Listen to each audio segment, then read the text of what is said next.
The Twitch Before Goodbye.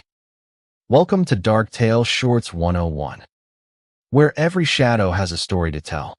Our stories are inspired by real people, folklore, personal encounters, and terrifying experiences from around the world. While the narration is created using AI voice technology, the stories come from human accounts and unexplained events people never forget. We try to keep our stories under 10 minutes. But sometimes that feels unfair to the friends and listeners who share their experiences with us. Some stories carry too much fear, emotion, and meaning to be cut too short. So instead of forcing every story to fit perfectly, we do our best to keep them around 10 minutes while still respecting the heart of the experience. If you enjoy short horror stories, paranormal encounters, and creepy storytelling, please like, subscribe, and join us. Because sometimes, the scariest stories are the ones people swear really happened. Tonight's story is called The Twitch Before Goodbye. Thank you to everyone who shares their stories with us and helps bring these chilling experiences to life. I used to think a night twitch was just stress, lack of sleep, too much caffeine, too many long days. That is what most people would say. And maybe for most people, that is all it is. But for me, it became something else, something I learned to fear, something I never asked for, something I wish I could give back. The first time it happened, I did not understand it. I was younger then, busy with life, not thinking about signs, spirits, or warnings. One morning, my left eye started twitching. Not just once, not a quick little movement that goes away. It kept twitching, soft at first, then stronger, a small pull under the skin. A flutter I could feel even when I closed my eyes. I rubbed it. I blinked hard. I looked in the mirror and told myself I was tired. That was all. Just tired. But the twitch did not stop. All day, it came and went. Left eye. Over and over. By evening, I felt uneasy. Not scared exactly. Just uncomfortable. Like my body knew something my mind did not. That night, the phone rang. And when I saw my mother's name on the screen, my stomach dropped before I even answered. Her voice was different. Quiet. Heavy. She told me a male relative had passed away. I remember standing there with the phone against my ear. Not moving. Not speaking. Because the moment she said it, my left eye stopped twitching. Just stopped. Like whatever message it carried had been delivered. At first, I told myself it was a coincidence. People pass away. Bodies do strange things. Twitches happen. It did not have to mean anything. I wanted it to mean nothing. So I ignored it. But then it happened again. Months later, my left eye started twitching. The same way. That same strange pull. That same flutter under the skin. This time, I noticed it right away. I tried not to think about the first time. I told myself not to be foolish. I told myself I was creating fear where there was none. But deep inside, I already knew. The twitch lasted most of the day. And that evening, we got the call. Another male relative had passed. Again, my left eye stopped. That was when fear entered my heart. Not fear of death itself. Death is part of life. We all know that. But this was different. This felt like something was using my body as a warning bell. A signal. A message. And I did not want to be the one receiving it. Then came the right eye. The first time my right eye twitched, I felt almost relieved. I thought maybe this was different. Maybe it meant nothing. Maybe it was just my body being tired again. But the twitch felt the same. Persistent. Heavy. Wrong. It started in the morning and continued through the afternoon. By then, I was already watching my phone. I hated myself for doing that. I hated that a small twitch in my eye could make me afraid of a phone call. I hated that I was waiting for bad news before it even came. Then later that day, the message came. A female relative had passed away. And just like before, my right eye stopped twitching. That was when the pattern became clear. Left eye, male relative. Right eye, female relative. I did not want to believe it. I still do not want to believe it. But it happened too many times. Enough that I could no longer call it coincidence. Enough that I started dreading my own reflection. Because sometimes, I would stand in front of the mirror, watching my eye move, and whisper, "No. Please, no." But there was one moment that changed everything for me. One moment that made me stop calling it coincidence. I was away on military training. It was one of those long training days where your body is already tired before the sun even goes down. We were focused on the mission, the schedule, the drills, the things we had to do. But that entire day, my right eye twitched hard. Not lightly, not once in a while. Hard. All day. It pulled and jumped under the skin so much that I kept touching my face, trying to make it stop.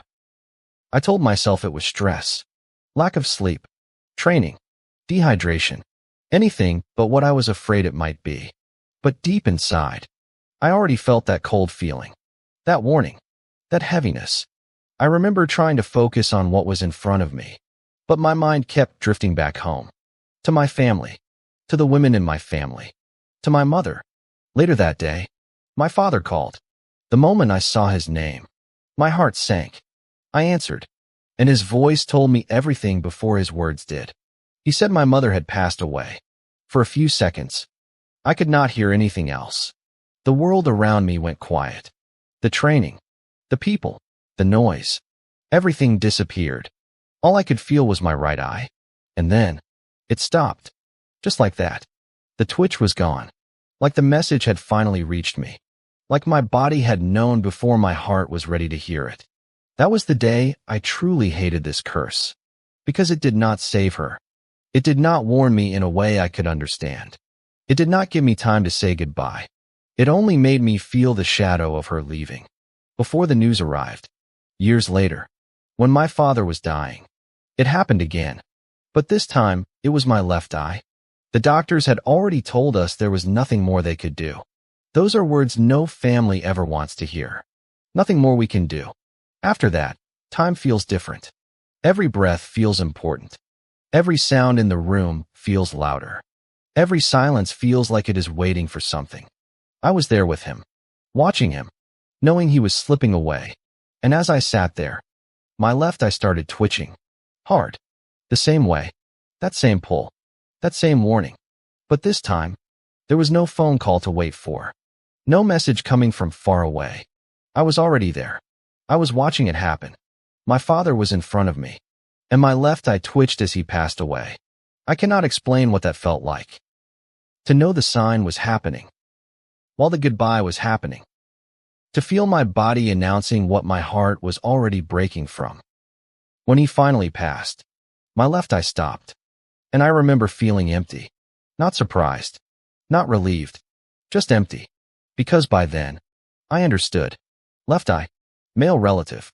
Right eye, female relative. And the two people who gave me life, my mother and my father, had both been tied to that terrible sign. I need people to understand something. I am not the cause of their death. I do not bring death. I do not wish death on anyone. I am not cursed because I hurt people. I am cursed because I know. Or at least, because something lets me know. That is the part that hurts the most.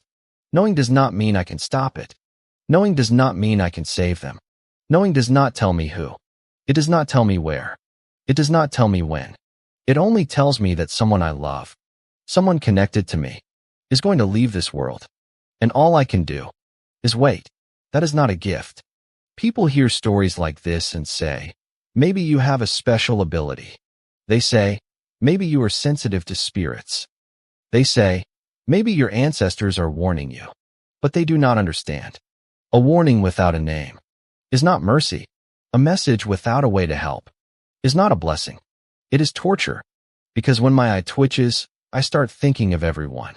My parents, my uncles, my aunts, my cousins, the elders, the ones I have not called in a while, the ones I should have visited, the ones I thought I still had time with. And then guilt comes. Should I call someone? Should I warn them? But what would I say? My eye is twitching, so someone may die. Who would want to hear that? Who would believe it? And if I did say something, and someone passed, would they look at me differently? Would they think I knew more than I did? Would they think I caused it? That fear stays with me. So most of the time, I stay quiet. I carry it alone. I wait for the call. And when the call comes, part of me breaks again. There was one time I tried to fight it. My left eye started twitching early in the morning. I felt the fear rise immediately. I told myself, not this time. I started calling male relatives. One by one. I made excuses. Just checking in. Just wanted to see how you were doing. Just wanted to say hello. Some answered. Some did not. Everyone sounded fine. Normal. Alive. For a few hours, I felt foolish. Maybe I was wrong. Maybe the pattern had ended. Maybe I had finally scared myself over nothing. Then, late that night, the call came. A male relative from another state had passed away. Someone I had not thought to call. Someone I did not even know was sick. My left eye stopped before I hung up the phone. I sat there in the dark for a long time. And I cried. Not only because he was gone, but because I realized there was nothing I could do. Nothing. Another time, my right eye twitched for almost 2 days. That was the worst one. Every hour felt like punishment. I could not sleep. I could not focus. I kept checking my phone. Every vibration made my heart jump. Every missed call made my hands shake. When the news finally came, it was a female relative. And the moment I heard it, the twitch stopped. Like a door closing. Like the message had reached its destination. I remember feeling angry. Angry at my body. Angry at whatever was sending these signs. Angry at the ancestors. Angry at the spirits. Angry at God. Angry at myself. Even though I knew I had done nothing wrong, I whispered into the dark, I do not want this. And I meant it. I still mean it. I do not want to know. I do not want the warning. I do not want the sign. I do not want to feel death approaching before it arrives. I want to live like everyone else. I want an eye twitch to mean I need sleep. I want a phone call to be just a phone call. I want silence to feel peaceful again. But once you notice a pattern like that, you cannot unsee it. You cannot unknow it. Now, whenever my eye twitches, the world changes. The room feels colder. The air feels heavier. My thoughts become quiet. And somewhere deep inside me, I start preparing for grief. I do not tell many people this story. It is too strange, too heavy, too easy for others to misunderstand. Some people might laugh. Some might say it is superstition. Some might say it is all in my head. And maybe, if it had only happened once, I would agree. But it did not happen once. It happened enough times that I fear my own body. Enough times that I have learned the difference between a normal twitch and the other kind. The kind that comes with a feeling. The kind that makes the air around me feel still. The kind that makes my heart sink before the news arrives. I do not know why this happens to me. Maybe it is spiritual. Maybe it is ancestral. Maybe someone in my bloodline carried this before me. Maybe I am only the next person forced to hear the message. But if this is a gift, then it is the kind of gift wrapped in grief. The kind no one asks for. The kind that does not save anyone. It only tells you that goodbye is coming. And that is the curse I do not want. So if you ever see me go quiet, if you ever see me touching my eye, if you ever hear me say, I feel uneasy, please understand, I am not trying to scare anyone. I am not trying to predict death. I am not trying to be special. I am only afraid. Because somewhere, someone I love may already be leaving. And my body, for reasons I may never understand, is the first to know. Thank you for listening to tonight's story here on Dark Tale Shorts 101. If this story gave you chills, please like, subscribe, and share it with someone who enjoys creepy encounters, folklore, and unexplained stories. And if you have a true scary story, family legend, or personal experience you would like to share, we would love to hear it. Until next time, stay safe, stay aware, and remember, some warnings do not come as voices. Some arrive as silence, as fear, or as the smallest movement beneath the skin.